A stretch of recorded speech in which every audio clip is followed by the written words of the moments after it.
हरि के सब हरि गो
आइए हम लोग भागवत के महात्मा की चर्चा करें।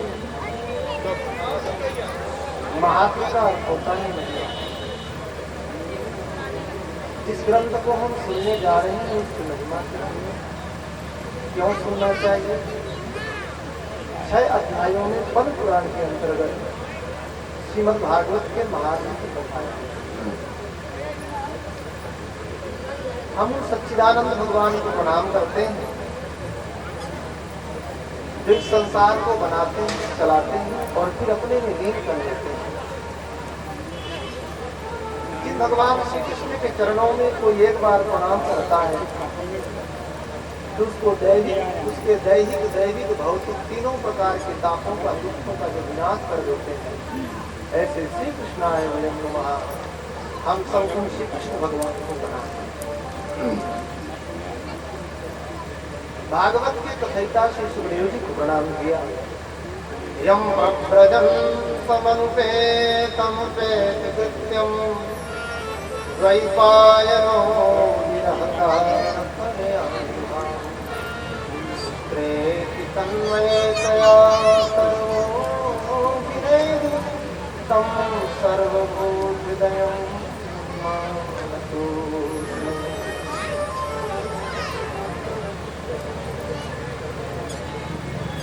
भगवान सुखदेव जन्म लेते ही जंगल की ओर चल पड़े। उनके पिता भगवान व्यास पुत्रे हे पुत्र रुक जाओ। लेकिन जिनका वैराग इतना प्रबल था कि मुख मोड़ करके अपने पिता की ओर देखा तक नहीं। ऐसे सुखदेव जी उनके चरणों में नमस्कार करते हैं। यह कथा कहाँ चल रही है? भगवान व्यास लिखते हैं कि नैमिषारण्य में कथा चल रही है और 1000 वर्ष का सत्र चल रहा है।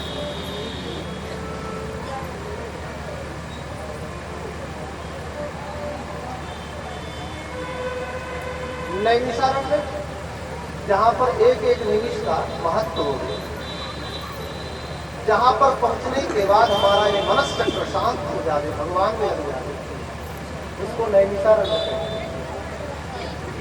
और ये नैमिषारण्य की पूरी परम पावन है। जैसे अयोध्या ये वैराग्य की भूमि है, आज भी वैराग्य संपन्न महात्माओं का श्री अवध में अयोध्या में दर्शन है। काशी ज्ञान भूमि है, जिसको ज्ञान पाना हो काशी जाए। वृंदावन धाम प्रेम भूमि है, जिसको भगवान का प्रेम चाहिए वृंदावन जाए। ऐसे नैमिषारण्य कथा भूमि, जितनी कथा नैमिषारण्य की भूमि में हुई अन्यत्र कहीं नहीं। श्री व्यास जी लिखते हैं सहस्त्र समास 1000 वर्ष तक लगातार कथा हुई। ऐसे नैमिषारण्य के पावन भूमि में श्री सूत जी व्यासासीन है, अर्थात व्यासपीठ पर विराजमान है। सौनक आदि 88,000 ऋषि मुनि महात्मा वो कथा श्रवण करने के लिए बैठे। और उसी क्रम में श्री भक्ति देवर्षि नारद का संवाद बताया। भक्ति ज्ञान वैराग्य मूर्छा अवस्था में वृंदावन में पड़े हुए हैं। देवर्षि नारद जी ने विविध शास्त्रों का श्रवण कराया, लेकिन भक्ति के दुख दूर नहीं हुआ। ज्ञान जर्जर हो गया, वैराग्य जर्जर हो गया। वेद वेदांत घोष गीता पाठ नहीं, वेदों का पाठ किया, उपनिषदों का पाठ किया, गीता का एक बार नहीं बार बार पाठ किया, फिर भी भक्ति ज्ञान वैराग्य दुख दूर नहीं। अंततः सनकादिक महात्माओं ने श्री हरिद्वार के पावन क्षेत्र पर श्रीमद् भागवत कथा कही। उस भागवत कथा के प्रभाव से भक्ति ज्ञान वैराग्य का दुख दूर हो गया। ज्ञाने यज्ञं करिष्यामि सुख शास्त्र कथोज्ज्वलम् भक्ति ज्ञान विरागाणां स्थापनार्थं प्रयत्नतः। और उस हरिद्वार के पावन क्षेत्र में जय शब्दो नमः शब्दः शंख शब्द तैवचा, जय शब्द हुआ, नमः शब्द से पूरा गंगा जी का पावन क्षेत्र गुंजायमान हो गया। और श्री सनकादिक महात्माओं ने भागवत की कथा कही। ये सनकादिक महात्मा श्री ब्रह्मा जी के सुपुत्र है, सनक सनंदन सनातन सनत कुमार। ये ब्रह्मा जी के मानस पुत्र है, भगवान नारायण के प्रथम अवतार है। देवर्षि नारद जी कथा सुन रहे हैं, सनकादिक महात्मा कथा का अवतार कर रहे हैं। और देवर्षि नारद जी भगवान के ही अवतार है, भगवान के तीसरे अवतार है। सनकादिक महात्मा भागवत की महिमा का बखान करते हुए कह रहे हैं, सदा सेव्या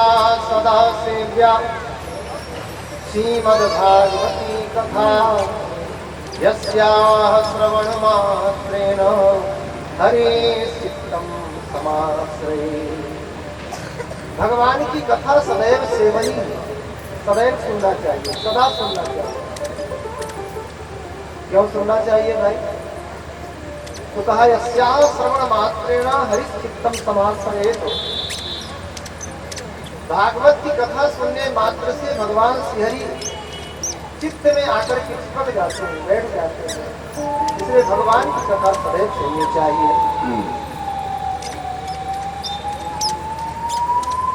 जन्म कोटि कृतं पापं नश्यते नात्र संशयः जो कोई भागवत कथा सुनता है उसके करोड़ों करोड़ों के जन्म, करोड़ों करोड़ों जन्म के पाप नष्ट होते हैं भागवत की महिमा। इसलिए हो सके तो एक श्लोक, आधा श्लोक, चौथाई श्लोक नित्य भागवत का पाठ करना चाहिए। अच्छा, हम एक श्लोक, आधा श्लोक, चौथाई श्लोक भागवत का पाठ करें तो इसका फलश्रुति क्या है, पुण्य क्या है? तो कहा श्लोकार्धम श्लोक पादम वह पठेत भागवतम चयः नित्यं पुण्यमवाप्नोति राजसूय स्वमेधयोः। जो नित्य भागवत का एक श्लोक, आधा श्लोक अथवा श्लोक का चौथाई मात्र पाठ करता है उसको राजसी और अश्वमेध यज्ञ का फल प्राप्त है।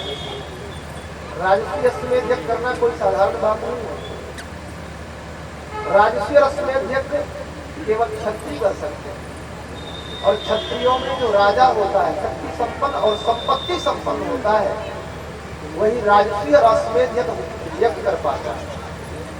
उसमें दिग्विजय करने की आवश्यकता होती है, विश्व विजय करने की आवश्यकता होती है, बहुत सारी संपत्ति लगती है। और राजसी यज्ञ 7 दिन में, 9 दिन में, 11 दिन में, 1 महीना में, 6 महीना में संपन्न नहीं होता है। वह राजसी यज्ञ और अश्वमेध यज्ञ दोनों ही 1 वर्ष में संपन्न है। इतना समय, इतनी संपत्ति, इतनी शक्ति चाहिए तब कोई राजसी और अश्वमेध यज्ञ करता है। लेकिन जो भागवत जी का नित्य एक श्लोक, आधा श्लोक, चौथाई श्लोक का पाठ करता है उसे अनायास ही राजसी और अश्वमेध यज्ञ का फल प्राप्त हो जाता है। नित्यं पुण्यमवाप्नोति राजसूय स्वमेधयोः अंतकाले तेनैव श्रूयते सुखशास्त्रवात् विद्या तस्यैव वैकुण्ठं गोविन्दो प्रयच्छति। अंतिम समय में जिसके कानों में भागवत जी का एक शब्द भी सुनाई पड़ जाता है और उसकी मृत्यु हो जाए तो निश्चित रूप से उसे वैकुंठ लोक की प्राप्ति हो जाती है। इतनी महिमा है भागवत।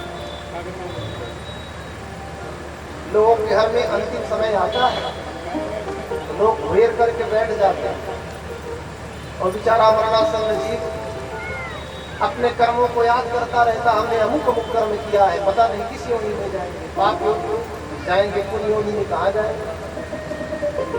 तो अपने पाप कर्मों को याद करता हुआ वह चिंतित रहता है और घर परिवार वाले उसे घेर के खड़े हो जाते, फिर पूछते हैं कि तुम हमको पहचानते हो कि नहीं पहचानते। ना पहचाने तो भी जबरदस्ती पहचानवाते हैं और पहचानते पहचानते उसकी मृत्यु हो जाती है और वो अधोगति को प्राप्त हो जाता है, नरक योनि में जाता है। तो उपाय क्या है? उपाय यही है कि जब किसी का अंतिम समय आए उस समय इधर उधर की बातें उसके सामने नहीं करना चाहिए। किसी विद्वान ब्राह्मण को बुला करके, जो वास्तविक विद्वान हो, पढ़ा लिखा हो, गुरुकुल में पढ़ा लिखा हो, जो भागवत जी की श्लोकों को शुद्धता के साथ पाठ कर सके और उसका अर्थ कर सके। और इस तरह से भागवत जी के श्लोकों का पाठ करता हुआ, अर्थ करता हुआ विद्वान जब उस मरणासन्न जीव को कथा सुनाता है और वह कथा कानों के माध्यम से हृदय में जाती है, भगवान कहते हैं मैं उस पर इतना प्रसन्न हो जाता हूँ कि अपनी ओर से उसे वैकुंठ लोक ले जाता हूँ। ये भगवान की अपनी ओर से प्रसादिता है। इसलिए अंतिम समय में श्रीमद् भागवत के श्लोकों का गायन करना चाहिए। किसी का अंतिम समय चले इधर उधर की बातें नहीं करनी चाहिए। लिखा अंत काले येनैव श्रूयते सुश्रुतशास्त्रवात् विद्या तस्यैव वैकुण्ठं गोविन्दोति प्रयच्छति। भगवान गोविंद उस पर इतना प्रसन्न हो जाते हैं तो अपनी ओर से वैकुंठ ले जाते हैं। अंतिम समय में भागवत को सुन लेता है। महाराज कब सुने कथा को? कहा दिनानाम नियमो नास्ति सर्वदा श्रवणं मतम्। कथा सुनने के दिन का कोई नियम नहीं है, जब समय मिले सदा सर्वदा हर समय कथा सुननी चाहिए। इस तरह से सनकादिक महात्मा कथा का बखान कर रहे थे, तब तक अचानक नृत्य करता हुआ, गायन करता हुआ संगीत के लहरी के साथ एक संग प्रकट हो गया। श्री सनकादिक महात्मा कह रहे हैं, श्री कृष्ण गोविंद हरे मुरारी, हे नाथ नारायण वासुदेव। श्री कृष्ण गोविंद हरे मुरारी, हे नाथ नारायण वासुदेवा। श्री कृष्ण गोविंद हरे मुरारी, हे नाथ नारायण वासुदेवा। श्री कृष्ण गोविंद हरे मुरारी, हे नाथ नारायण वासुदेवा।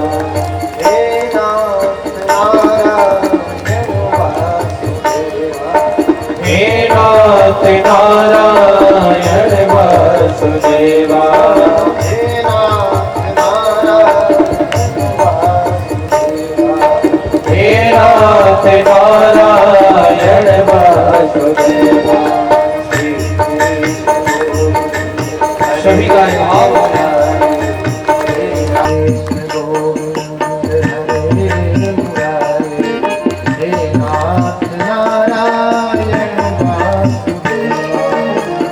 कृष्ण गोविंद हरे मुरारे, हे नाथ नारायण वासुदेवा। भक्ति सुतौ तौ करुणौ गृहीत्वा, प्रेमैक रूपा संसारा। भक्ति सुतौ तौ करुणौ गृहीत्वा, प्रेमैक रूपा सहसा विरासी। हे कृष्ण गोविंद मुरारी, हे नाथ नारायण वासुदेवा। श्री कृष्ण गोविंद हरे मुरारी, नाथे बिना मानि मोर बदलते। हे कृष्ण गोविंद हरे नाथ नारायण कृष्ण गोविंद हरे मुरारे, हे नाथ नारायण वासुदेवा।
भक्ति ज्ञान वैराग्य प्रकट।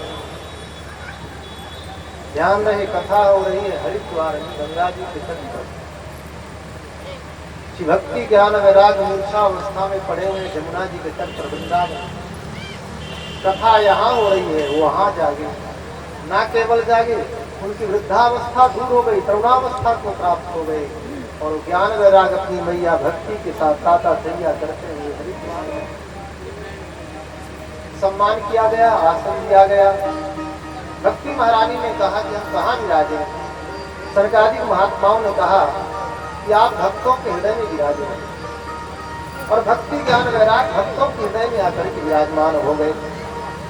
सकल भुवन मध्य निर्धनास्ते की धन्या निवसत हृदय सा भक्ति भक्ति रे श्री हरि भक्ति रेता हरिरपि निजलोकम सर्वथा तो विहाय प्रविशत हृदय सा भक्ति संपूर्ण भुवनों में वह व्यक्ति निर्धन होते हुए अत्यंत धनवान है, जिसके हृदय में एकमात्र भगवान श्री हरि की भक्ति विराजमान है। उस भक्ति को देख करके साक्षात गोलोक बिहारी भगवान नारायण अपने परम धाम को छोड़ करके और भक्त के हृदय में आकर के विराजमान हो जाते हैं। अथ वैष्णव चित्तेषु दृष्ट्वा भक्तिमलौकिकीं निजलोकं परित्यज्य भगवान भक्तवत्सलः। और यही हुआ, उन श्रोताओं के उन भक्तों के हृदय में भक्ति महारानी को विराजमान देख करके भगवान अपने वैकुंठ धाम को छोड़ करके और उन भक्तों के हृदय में आकर के विराजमान हो गए। आविवेश सुभक्तानां हृदयान्यमलानि च। हृदय में आकर भगवान ने किया क्या, जो वे भक्तों के हृदय में जो कलमश है, जो विकार है, उनको समाप्त कर दिया। अर्थात काम क्रोध मद लोभ मोह मात्सर आदि जो विकार है, भगवान उनको आकर के समाप्त कर दिए। इसलिए जो काम प्रयास से नहीं होता है, वो यहाँ प्रसाद से होता है। कामादिक कचरा जब तब साधन करके कामादिक कचरा को समाप्त करना एक प्रयास है, लेकिन भगवान की कथा में आकर प्रेम पूर्वक बैठ जाए और बैठने के उपरांत साक्षात श्री कृष्ण कर्ण कुहरों के माध्यम से हृदय में आकर के उन कामादिक कचरा को समाप्त कर देवे, ये भगवान का प्रसाद है। यहाँ सब प्रसन्नता से होता है। इस तरह से भक्ति ज्ञान वैराग्य विशुद्ध हो गए।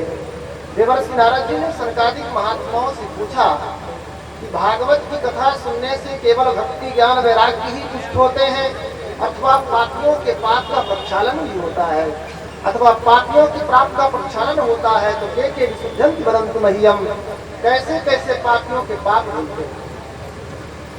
तब सनकादिक महात्माओं ने कहा, हे देवर्षि, कैसे कैसे पापियों के पाप प्रक्षालित होते हैं, प्रश्न ही बनती है। हम तो कहते हैं जीवन भर जिसने अनाचार अत्याचार दुराचार पापाचार अधर्माचार किया हो और पूरे जीवन में भागवत की कथा न सुन पाया हो, उसकी मृत्यु हो गई हो, तो भूत प्रेत आदि योनियों में भी यदि भागवत की कथा सुन लेवे तो ही परम पावन हो जाता है, वैकुंठ धाम का अधिकारी बन जाता है। बोले महाराज, जीवित जी कथा सुनकर के मुक्त हो जावे ये तो संभव है, परम करने के बाद कोई मुक्त हो जावे, बात जरा अंदर बैठती नहीं है। आज तक कभी ऐसा हुआ है? तब धुंधकारी कथा सुनाए, कहा अत्र ते कीर्तिष्याम इतिहासं पुरातनम यस्य श्रवण मात्रेण पापं हानि प्रजायते। हम आपको एक इतिहास सुनाते हैं। इतिहास का अर्थ होता है इत्थम प्रकारेण न्यासः इति इतिहासः, घटी हुई घटना का यथार्थ निरूपण। अर्थात जो हम कथा आपको सुना रहे हैं, ये कोई काल्पनिक कथा नहीं, ये घटना घट चुकी है, इसलिए इसको इतिहास कहते हैं। कहा इस इतिहास को सुनने मात्र से पाप समाप्त होते हैं। तुंगभद्रा नदी के पावन तट पर एक नगर था। सनकादिक महात्मा कहते हैं कि तुंगभद्रा नदी कहाँ पे है? उत्तर भारत में तो कहीं है नहीं, शायद आप दक्षिण भारत गए हो तो किष्किंधा के पास है तुंगभद्रा नदी। वाल्मीकि रामायण में किष्किंधा कांड में वर्णन है। तो तुंगभद्रा नदी एक किष्किंधा का है, वाल्मीकि रामायण के अनुसार एक किष्किंधा के समीप है। इसका तात्पर्य है उत्तर भारत में कथा हो रही है नहीं, दक्षिण भारत में भी कथा हुई। और श्री गोकर्ण जी महाराज धुंधकारी कथा सुनाए, ये दक्षिण भारत में कथा के समीप कथा। तो ऐसे इस तुंगभद्रा नदी के पावन तट पर एक ब्राह्मण रहते जिनका नाम था पंडित आत्मदेव। वो बड़े सदाचारी थे, निरध्यायी थे, अग्निहोत्री थे, नित्य अग्निहोत्र करते थे, बड़े संतोषी ब्राह्मण थे। सब कुछ अच्छा था। उनकी पत्नी थी जिसका नाम था धुंधुली देवी। तस्य प्रिया धुंधुली स्मृता यथा नाम तथा गुण। जैसा नाम था वैसा गुण भी था। सनकादिक महात्मा कहते हैं लोक वार्ता रत्न पूरा, सांसारिक वार्ता करने में उसे बड़ा आनंद मिलता था। स्वभाव कोई सुशील नहीं था, अत्यंत क्रूर स्वभाव था। प्रायसो बहुजन का जब देखो तो बड़बड़ करती रहती, ज्यादा बोलती रहती। सूराचार कृतेषु, घर के काम धंधा करने में बड़ी निपुण थी। कृपणा, बड़ी कृपण थी, बड़ी कंजूस थी। कलह प्रिया, और जब देखो तब झगड़ा करती रहती। पर ऐसी पत्नी को पाकर के भी पंडित आत्मदेव जी जैसे तैसे काम चला लेते। उनके मन में दुख था तो केवल इस बात का दुख था, उनकी कोई निजी संतान नहीं थी, कोई बेटा नहीं था। एक दिन पुत्र के दुख से, पुत्र के अभाव के दुख से दुखित होकर के वो पंडित जी जंगल में मरने के उद्देश्य से गए। एक तालाब के तट पर जाकर के उदन करने लग गए। एक महात्मा ने देख लिया, दया आई, एक फल निकाल करके दिए और बोले जा करके अपने पत्नी खिला दोगे तो बेटा हो जाए। पंडित जी अत्यंत प्रसन्न हो गए और आकर के अपनी पत्नी से कहते हैं, अरे देवी, ये सुंदर फल है, महात्मा ने दिया है, बड़ा सुस्वादु फल है, यदि तुम खा लोगी तो सुंदर पुत्र का जन्म होगा। वो महाराज धुंधली देवी आंख फाड़ के देखने लगी, पता नहीं कहाँ से फल लाएंगे। तो महात्मा जादू टोना करके दिया, लेने के देने पड़ जाए। कहाँ से लाए महाराज? बोले महात्मा ने दिया, खा लो फल। ठीक है, हाथ में दे दो, मैं बढ़िया स्नान करके पवित्र होकर बाद में प्रेम से खाऊंगी। तो पंडित जी तो हाथ में विश्वास पूर्वक दे करके चले गए और गांव में जाकर खुशखबरी सुनाने लग गए, देखना 9 महीने के बाद हमारे घर में किलकारी हो जाएगी, बढ़िया सुंदर बेटा होगा। तो पंडित जी से चले गए और इधर जो धुंधली देवी थी वो बैठी बैठी हाथ में फल लिए सोच रही थी, खाऊंगी ना खाऊं, खाऊंगी ना खाऊं। तब तक उसकी छोटी बहन आ गई। वो आकर कहने लग गई, कहूँ बहन धुंधली, क्या बैठी बैठी सोच रही, हाथ में क्या लेके रखी है? बोले बहना अच्छे समय में आ गई। ये पता नहीं कहाँ से फल लाए हैं, महात्मा ने दिया ऐसा कह रहे थे और कह रहे थे खा लोगी तो बेटा हो जाएगा। तो क्या फल खाने से कभी बेटा होता है? अरे सब बेकार की बातें, बहना खाना नहीं। यदि फल खाने से बेटा होता तो बरसों से तुम्हारे घर में गैया बंधी पड़ी है, बाज पड़ी है, खिला दे उसे, फल होना होगा तो हो ही जाएगा। तो पंडित जी को क्या जवाब दोगी? अरे बोले हमारे घर में बालक है, 9 महीने के बाद जब बालक का जन्म होगा तो चुपके से मैं अपने बालक को तुमको दे दूंगी और तुम तब तक नाटक करते रहना गर्भवती को बहाना बना करके। ऐसा कह करके वो चली गई महाराज। और फल जो है गैया को खिलाया और कालांतर में उसके बहन को बेटा हुआ तो ला करके धुंधुली को दे दिया। धुंधुली ने हाथ में बेटा को लिया, पंडित जी को दिखा दिया, मेरे बेटा हुआ है। पंडित जी तो अत्यंत प्रसन्न हो गए, देखो इतने महीने के बाद बेटा, बड़ा उत्सव मनाया महाराज। और उसके उपरांत 3 महीने के उपरांत जिस गैया को फल खिलाए थे उसको ही बड़ा सुंदर बेटा हुआ। तेन पुत्रो निर्मलाहा, अत्यंत निर्मल पुत्र हुआ। तो पंडित जी ने नामकरण संस्कार किया। गाय से उत्पन्न जो बेटा था उसका कान गाय के समान था, इसलिए पंडित जी ने कहा इसका नाम मैं गोकर्ण रखूंगा। और जैसे ही अपने बेटे के नाम रखने को सोच रहे थे तो धुंधली देवी उनके खड़ी हो गई, महाराज कष्ट हम सहे 9 महीना, इसलिए नामकरण हम ही करेंगे। हाँ देवी तुम ही कर लो, क्या कर रही हो? तो कहा हमारा नाम धुंधली तो मेरे बेटे का नाम होगा धुंधकारी। पुत्र सधुंधकारी नाम मात्रा प्रतिष्ठितम, माता ने नामकरण किया, स्पष्ट लिखा हुआ। कहा मेरा नाम धुंधली तो मेरे बेटे का नाम धुंधकारी होगा। और इस तरह से समयानुसार दोनों बालक बढ़ने लगते। गोकर्ण जी के संबंध में सनकादिक महात्मा कहते हैं, सर्वांग सुंदरम नित्यम निर्मलम कनक प्रभम। सर्वांग सुंदर, कनक कांति, स्वर्ण कांति उस बालक की, और यत्कालेन तौ जातौ तरुणौ तनया विभौ गोकर्णः पंडितो ज्ञानी धुंधकारी महाखनः। जैसे जैसे दोनों बालक बढ़े हुए वैसे वैसे गोकर्ण जी महाज्ञानी होते चले गए और धुंधकारी महादुष्ट होता चला गया। इतना दुष्ट था महाराज, नहाता नहीं था, बिन नहाए आकर भोजन करता, 100 को छू लेता, लाश को छू लेता और उसी हाथ से भोजन कर लेता। गांव में भ्रमण करता रहता, अकेले में कोई छोटा बच्चा मिल जाता और उसको उठा करके सीधे कुएं में डाल के भाग आता। रात्रि के समय उन्मत्त घूमता और देखता सब सोए पड़े हैं, तो रात्रि के समय पहले खपड़ेल घर रहते थे, छप्पर के घर रहते महाराज, आग लगा के भाग आता, धू धू करके पूरा घर जला। बड़ा आतंक फैलाया और घर में जितना भी सामान था, जितना धन था, वो सारा धन सारा सामान एक एक करके बाजार में बेचता, उटपटांग खान पान करता, सारा धन बर्बाद कर दिया। एक दिन की बात है, उनके पिता श्री आत्मदेव जी एकांत में बैठ करके रुदन कर रहे थे, रो रहे थे। प्रतिष्ठां पदक्षां को मे दुःखं यपोहि प्राणां त्यजामि दुःखेन हा कष्टं मम संस्कृतं।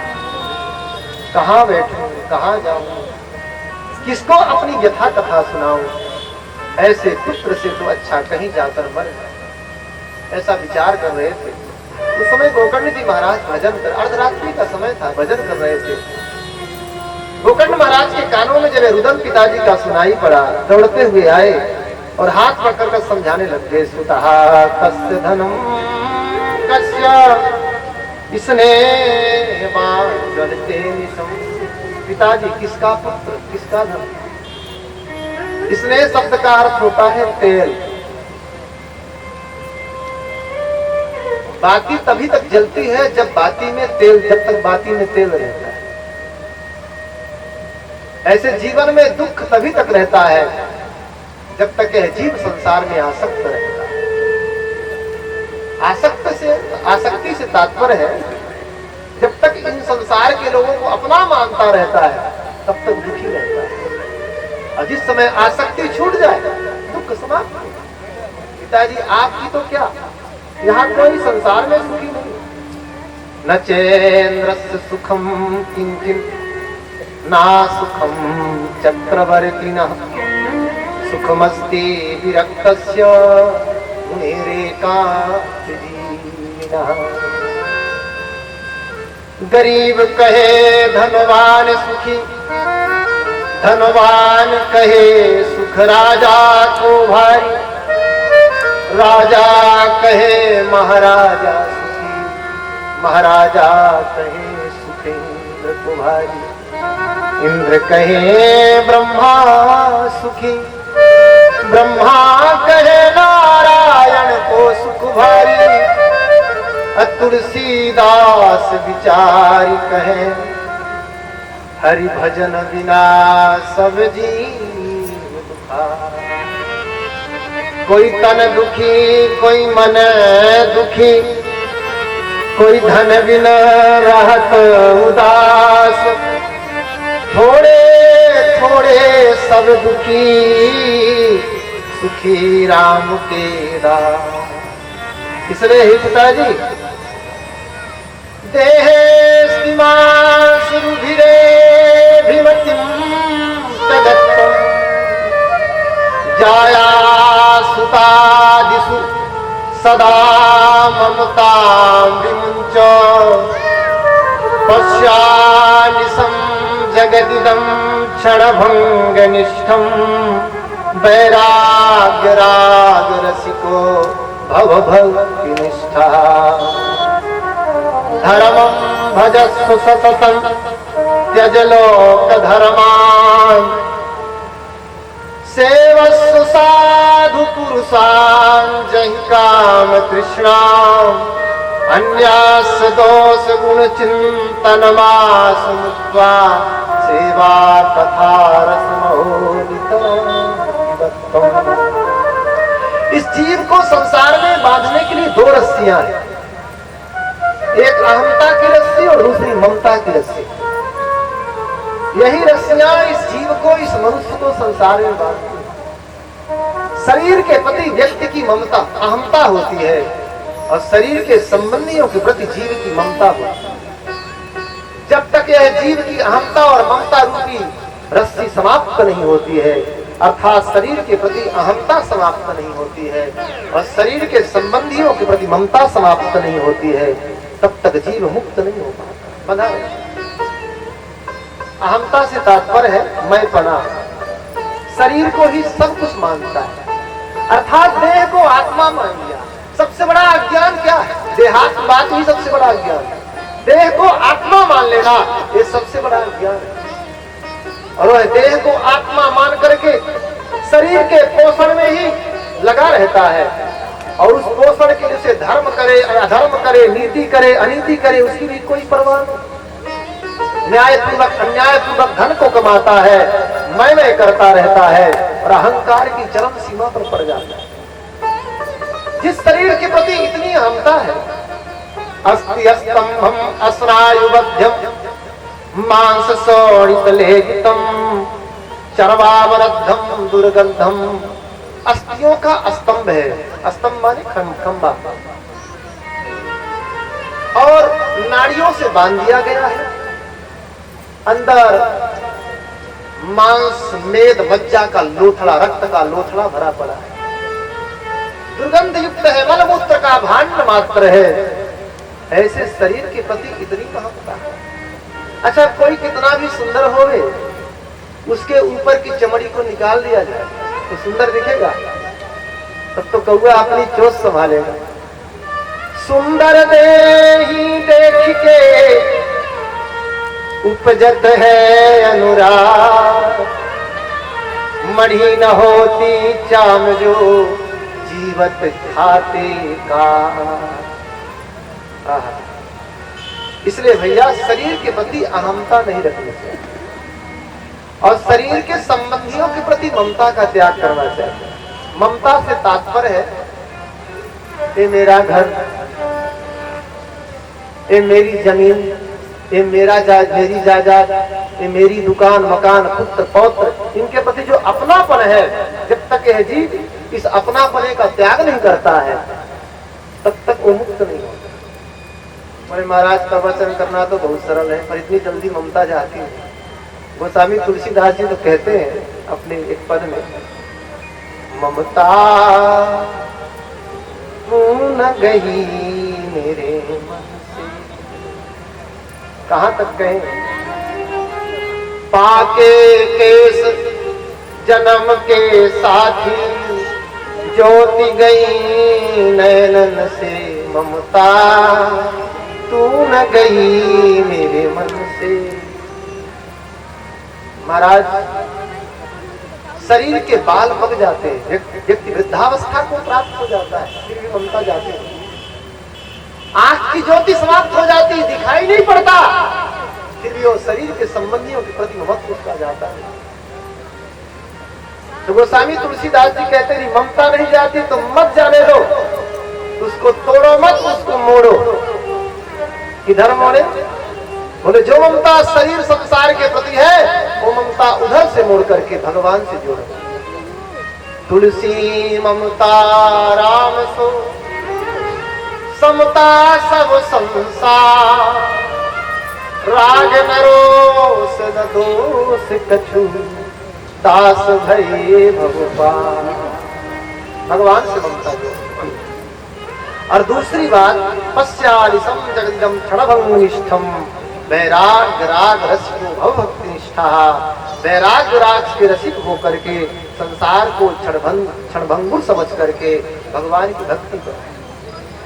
परम धर्म का आश्रय लेकर के लोक धर्म का त्याग कर दो, साधु पुरुषों की सेवा करो, कामनाओं का त्याग कर दो, दूसरे के गुण और दोष का चिंतन मत करो और सेवा करते हुए, कथा सुनते हुए और भक्ति करो, मुक्त हो जाओ। इस तरह से जब उपदेश किया तो श्री आत्मदेव जी तुरंत वहां से चले गए।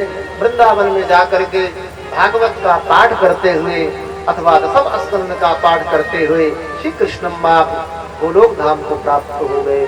बोलो भक्तवत्सल भगवान की। अब महाराज पिताजी तो वन को चले गए, वृंदावन चले गए, मुक्त हो गए। अब बची माता जी धुंधुली देवी, तो अपनी माता जी को पकड़ा और बोला कि पिताजी जरूर कहीं न कहीं तुमको धन बता के गए होंगे, धरती पर गड़ा हुआ कहीं निकालो, धन नहीं बहु मारूंगा। अब जब धन हो गए तब तो निकाले। उसने महाराज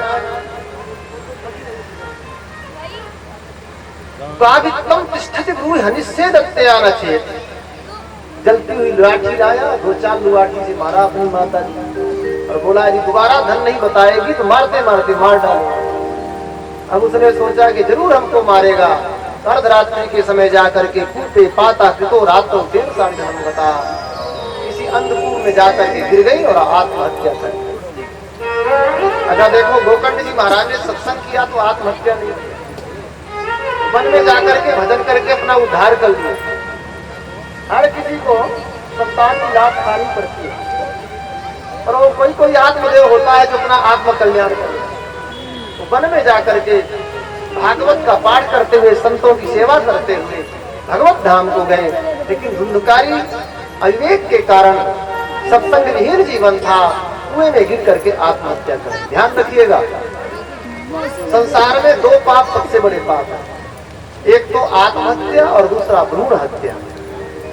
ये 2 पाप शास्त्रों में भयंकर पाप कहे गए। आत्महत्यारे से बढ़कर कोई पाप नहीं और भ्रूण हत्या से बढ़कर कोई पाप।